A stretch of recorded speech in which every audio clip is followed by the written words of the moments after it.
মামনি কম্পিউটার্সে আপনাকে স্বাগতম। আপনাদের সঙ্গে আছি আমি এস.এম. মতি। বেসরকারি শিক্ষক নিয়োগে নিরসন হলো বয়সের জটিলতা।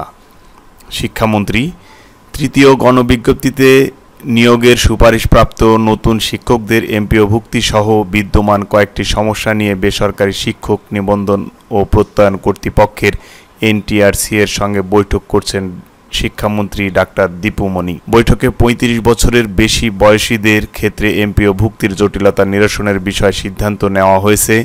এছাড়া যেসব পদে কেউ যোগদান করেননি সেসব পদে অপেক্ষমান তালিকা থেকে নিয়োগ দেওয়া যাবে বলে সিদ্ধান্ত হয়েছে। রবিবার ১৭ এপ্রিল শিক্ষা মন্ত্রণালয়ের তথ্য ও জনসংযোগ কর্মকর্তা এম.এ. খায়ের এ তথ্য নিশ্চিত করেছেন। তিনি বলেন, এমপিও নীতিমালায় সব বিভাগে সমন্বয় করা হবে। যে কোনো বিভাগে ইন্ডেক্সধারী হলে সে অন্য বিভাগে গেলে নতুন করে এমপিও করতে হবে না। এর আগে বেলা ১১টার দিকে শিক্ষা মন্ত্রণালয়ের সভাকক্ষে এনটিআরসির চেয়ারম্যান, সচিব ও সংশ্লিষ্টদের সঙ্গে শিক্ষামন্ত্রীর এ বৈঠক শুরু হয়। জানা গেছে, এবছর জানুয়ারিতে তৃতীয় গণবিজ্ঞপ্তির মাধ্যমে নিয়োগ পাওয়া ৩৪,০০০ শিক্ষককে সুপারিশপত্র দেয় এনটিআরসি। এসব শিক্ষক নিজ নিজ স্কুলে যোগদান করার পর ফেব্রুয়ারি মাসে এমপিও ভুক্তির জন্য আবেদন করেন।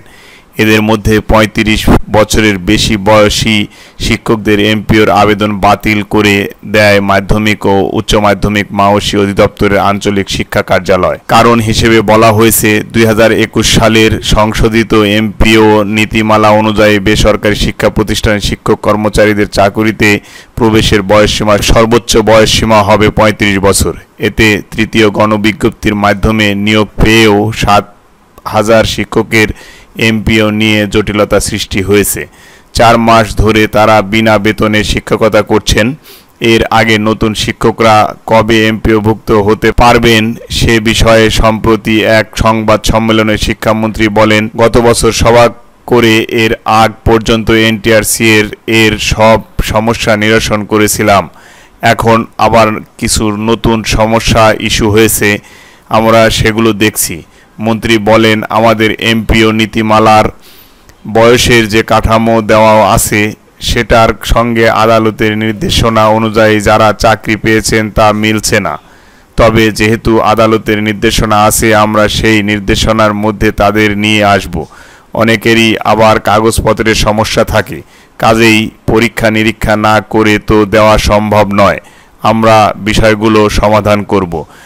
আপনারা বুঝতে পারলেন যে বেসরকারি শিক্ষক নিয়োগে নিরসন হলো বয়সের জটিলতা। ৩৫ বছর যে বয়স ছিল সেই বয়সের জটিলতা দূর করেছেন এবং এই বৈঠক হয়েছে তৃতীয় গণবিজ্ঞপ্তির নিয়োগ সুপারিশপ্রাপ্ত নতুন শিক্ষকদের এমপিওভুক্তি সহ বিদ্যমান কয়েকটি সমস্যা নিয়ে বেসরকারি শিক্ষক নিবন্ধন ও প্রত্যয়ন কর্তৃপক্ষ এনটিআরসি এর সঙ্গে বৈঠক করেছেন ডাক্তার দীপু মনি।